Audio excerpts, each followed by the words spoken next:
হ্যাঁ, এই যে আজকে আমরা আসছি বাগানালা ভাই, ওনার কাছ থেকে আম নিব।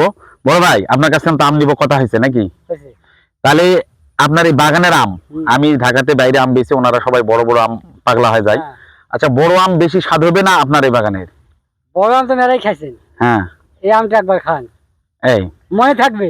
এই এই যে দেখছেন, আমি আপনাদেরকে বলি ওনার বাগান বলে তা না, মানে বড় আমের তুলনামূলক এই যে আমগুলো, এর মিষ্টতা হয়ে থাকবে অতুলনীয় এবং গ্যারান্টি, বুঝছেন? কারণ বড় আমের চেয়ে এর স্বাদ কি বেশি না কম? স্বাদ বেশি। এটা কি আপনার বাগান বলেই বলতেছি না অরিজিনালি গ্যারান্টি? যদি মিষ্টি না হয়, টাকা যদি না দেয়, টাকা ব্যাগ।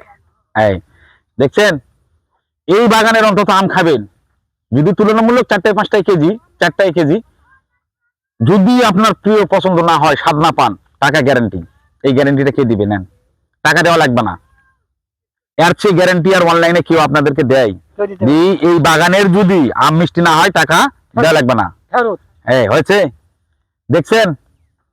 ওনার ফেরত মানে আমারও ফেরত, আপনারা খাবেন, টাকা দেওয়া লাগবে না। এর চেয়ে আর কি গ্যারান্টি দিব বলেন? অনলাইনে এর চেয়ে আর কোনো গ্যারান্টি আছে? অন্তত এই বাগানের আমটা, আজকে যে ভিডিওটা দিচ্ছি, এই আমটা আপনারা যারা চাবেন, এরকম গ্যারান্টি কথা বলছেন। অন্য বাগানের বলতে পারবো না, কারণ এই বাগানটা আমি দীর্ঘদিন থেকে নাম নেই, এই বাগান থেকে আমি অনেক দিন থেকে নাম নেই, আপনাদেরকে পাঠাই থাকি। এই বাগানের আমটা বারবার বলতেছি, এটা কিন্তু বড় না, এটা মাঝারি আম, 4-5 কেজি, 4-5 কেজি। আপনারা বলবেন 2-3টায় আম দেওয়ার পরে মিষ্টি হলো না, এটা না। ওই আমগুলো আমরা গ্যারান্টি তেমন থাকি না, এটা মিষ্টির দিক দিয়ে গ্যারান্টি এবং টাইটও। এই যে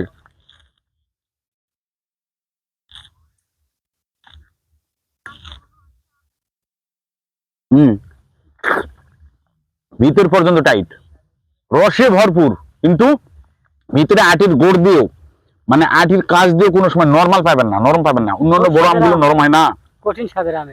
এর চেয়ে আর স্বাদের আম, মানে এটা হচ্ছে অরিজিনাল রূপালীর বৈশিষ্ট্য হচ্ছে রূপালী। এটা সর্বপ্রথম এই রূপালীটাই নামছে, এরপরে রূপালী 10 নামছে, রূপালী 8 নামছে, মানে বিভিন্ন প্রকার রূপালী নামছে, কিন্তু এটা হচ্ছে অরিজিনাল রূপালী। তো সবাই ভালো থাকবেন, সুস্থ থাকবেন। আর এইরকম বাগানের 100% ফরমালিন মুক্ত তরতাজা ও সুস্বাদু আম যদি খেতে চান, আমার অবশ্যই স্ক্রিনে দেওয়া নাম্বার যোগাযোগ করবেন অথবা আমার মেসেঞ্জারে লক করবেন। তো সবাই ভালো থাকেন, সুস্থ থাকবেন, শুভ বিকাল।